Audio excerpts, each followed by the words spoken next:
Armada Invencível, que foi a armada criada pelo Reino da Espanha. A Espanha tinha acabado de fazer a integração com Portugal, lembra daquela União Ibérica que eu já falei aqui? Portugal não estava muito animado com essa União Ibérica, não. E a, a Grande Armada, a Armada Invencível, a ideia era o seguinte: a Inglaterra tinha acabado de se tornar protestante, e o rei da Espanha, não sei de onde que ele tirou isso, que ele ia invadir a Inglaterra lá para retomar o catolicismo lá. E surgiu essa grande armada, grande mesmo, armada enorme, gigantesca, 130 navios e 30 mil homens para a época. Você tem que lembrar que a grande armada anterior a essa aqui foi a de Cabral vindo para o Brasil. Essa aí com 30 mil homens, meu Deus do céu, muito grande.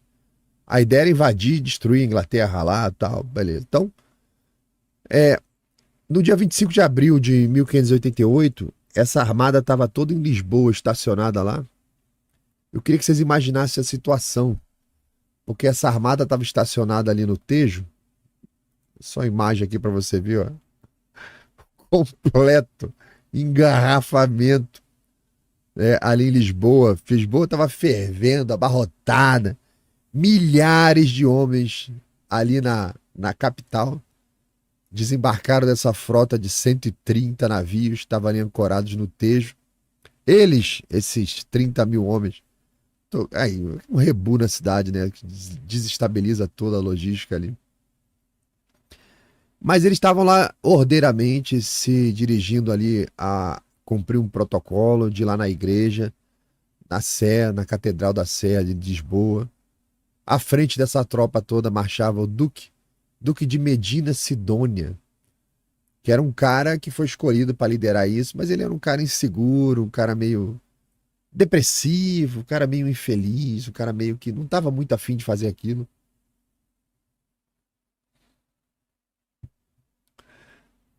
Ele foi nomeado comandante-geral ali do alto mar e, da mesma forma, comandante em chefe daquela armada, daqueles 30 mil homens. Então ele estava indo à frente ali, fazendo rito, indo para a igreja. Ele foi designado a contragosto, né? Foi pelo rei. O rei designou e ele não queria. Ao chegarem lá na Sé, eles foram recebidos pelo arcebispo de Portugal. Iniciou aquela missa solene por 30 mil pessoas, cantada lá com toda a pompa. O português não estava animado, tinha perdido o seu rei, tinha um rei estrangeiro.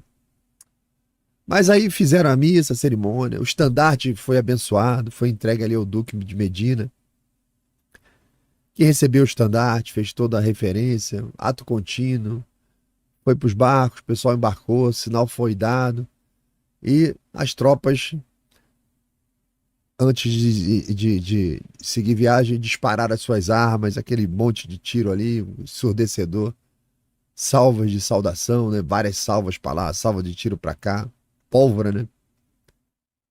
Porque partia a invencível armada para a Inglaterra. Mas ali desde o início, tem aqui a rota que eles fizeram, desde o início, o destino parecia zombar desse grandioso plano espanhol, porque assim que eles zarparam, a natureza já estava dando sinais que ia dar uma zoada na armada. Então, começaram ali, você vê que eles aqui embaixo na Lisboa, o início da viagem, né? Ó, Lisboa, passou ali La Corunha, foi lá no Passo de Calais, foi lá em Dunkerque. Lembra aquele filme Dunkerque que vocês já viram aí, da Segunda Guerra Mundial? Daquele resgate dos soldados britânicos. Eles estiveram naquela praia de Dunkerque ali para encontrar uma outra autoridade ali espanhola, para unir força, pessoal de terra, tal, para embarcar mais gente. Passaram ali em Dunkerque. Então, só que o mar estava muito revolto, tempestade já ir pegando a galera pelo caminho. Muito das embarcações da Invencível Armada não lidavam bem com tempestades, eram navios grandes lá que não conseguiam manobrar direito. E aqueles ventos começaram a dispersar a frota, atrasando a jornada.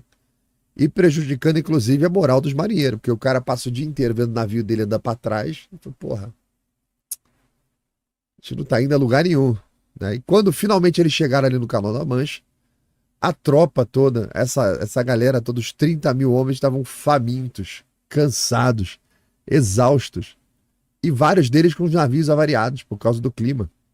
Então, a Inglaterra, que era pequena nessa época, parecia ter muito poucas chances contra essa superpotência naval que era Espanha e Portugal. Embora essa tenha sido uma ação muito mais espanhola do que portuguesa. Então, os ingleses, sabendo que a armada tinha pouca mobilidade, eles atacaram a armada de forma muito ágil e rápida, em pequenos esquadrões, utilizando navios menores e mais manobráveis. Em vez daqueles gigantescos elefantes ali, eles tinham os outros menores, muito mais ágeis e atacando sem parar.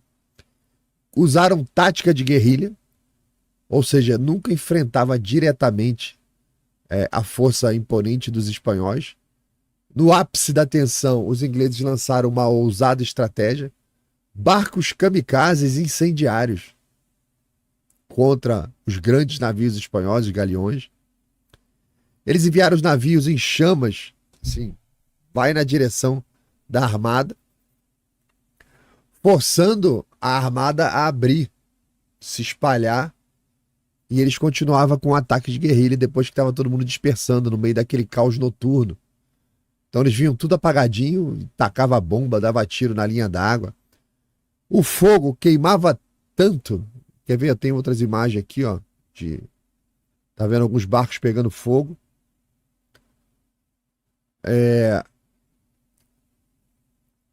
As chamas iam se alastrando de navio para outro navio. Quando eles agrupavam, acabava pegando fogo em vela. Aí tinha que separar, eles ficavam mais vulneráveis quando separava. O cara, só deu ruim para os espanhóis dentro da estratégia que eles estavam utilizando. E no meio dessa confusão toda, a tempestade piorou. Os ventos ficaram mais fortes, alimentando o fogo. Você vê que o fogo que está nesse navio aqui, ele está quase na horizontal. E essa tempestade violenta acabou empurrando a armada mais para o norte, mais para longe, para as águas do canal, né? Vão saindo do canal, empurrando a galera para fora do canal, sem outra opção. Foi ordenada a saída humilhante da frota, porque a armada tentou contornar, tentou fazer uma volta na Ilha Britânica para fugir da ventania e descer para se recuperar, para chegar aqui para o seu território. Mas nesse caminho, por conta da tempestade, avaria, muitos dos navios afundaram, muitos dos navios estavam despedaçados pelas ondas e pelos tiros, tanto da Escócia, que entrou na batalha, a Irlanda também entrou na batalha. Então, dos 30 homens que partiram da invencível armada, 20 mil morreram, só nessa voltinha que você está vendo aí. 20 mil morreram, entre combate, naufrágio, tempestade e doenças. E a derrota da Armada Invencível ecoou pelo mundo, não apenas como uma terrível falha militar, tá? Mas também como um sinal de que o domínio espanhol dos mares tinha chegado ao seu fim. E havia um novo player dominando os mares com novas embarcações, novas estratégias, uma nova engenharia naval, uma nova engenharia de combate, utilizada pelos ingleses, que desenvolveram novos navios e pegaram muito sério essa questão marítima, porque eles eram uma ilha, né? Ou a Inglaterra domina o que é marítimo, ou ela desaparece. Ela tem a obrigação de ter um desenvolvimento marítimo. É igual Israel, sob o ponto de vista militar. É um país que tem a obrigação de ter o domínio das suas fronteiras e um exército forte, senão ele desaparece no dia seguinte. Então, tá aí 20 mil mortos. Vamos ver mais algumas imagens aqui das batalhas, né? Você vê com embarcações menores atacando barcos maiores. Funcionou muito bem a estratégia inglesa no meio dos grandes galeões que não conseguiam atirar para baixo. Então o cara chega ali, manda uns molotov, manda uns negócios incendiários, parte para outro e toca o rebu. Então os caras fizeram guerrilha mesmo. Eu acho essas pinturas são belíssimas. Daí tá o mapinha, tá a armada toda marcada. Tem um outro aqui que é do incêndio. Eu tenho um que eu queria mostrar para vocês, que eles acharam agora recente, ali no local da batalha, alguns canhões dessa batalha, tá? E aqui uma última imagem, que eu acho essa imagem sensacional, porque ela reflete a realidade da batalha naval que a gente não vê nem no cinema. Porque olha o que sobrou desse galeão espanhol aqui. Ele não tem mais mastro nenhum. É simplesmente um toco de madeira. A deriva. Perdeu o leme, perdeu o castelo ali de trás, perdeu o seu mastro, perdeu navegabilidade, tanto é que ele já está sendo lançado contra as rochas das praias ali. A gente quase não vê isso na batalha naval dessa época. Os filmes são muito românticos, né? Mas não era assim, não. O negócio era pesado, gente. O negócio era muito pesado, muitas mortes. Tiro de canhão que batia na madeira, solta estilhaço para tudo quanto é lado. E as pessoas morriam, assim, aos montões. Tá? Então, essa imagem é muito boa. Muito boa. Aqui uma outra imagem da rendição. Aí você fala, mas por que eles têm que se render? Por que não basta ir embora, né? A rendição acontece para você parar a matança, para você parar o combate. Um lado fala para o outro, chega. Aí para o combate, para as perseguições, você consegue recolher os mortos, você consegue fazer ali o rescaldo, consegue voltar para casa sem ser perseguido, né? Até o último homem, ser morto até o último homem. Então tá aí. O Francis Drake, comandante Drake, foi o grande estrategista dessa vitória inglesa. Francis Drake, aceitando aqui a rendição, né? De Pedro de Valdez. Ele está ali no galeão chamado Nuestra Senhora del Rosário, aceitando ali a rendição. Beleza? E aqui, dica de livro, A Expedição Invencível, A Expedição da Invencível Armada. Dica de livro aí na Amazon, disponível, contando toda essa história que eu falei para vocês. Beleza?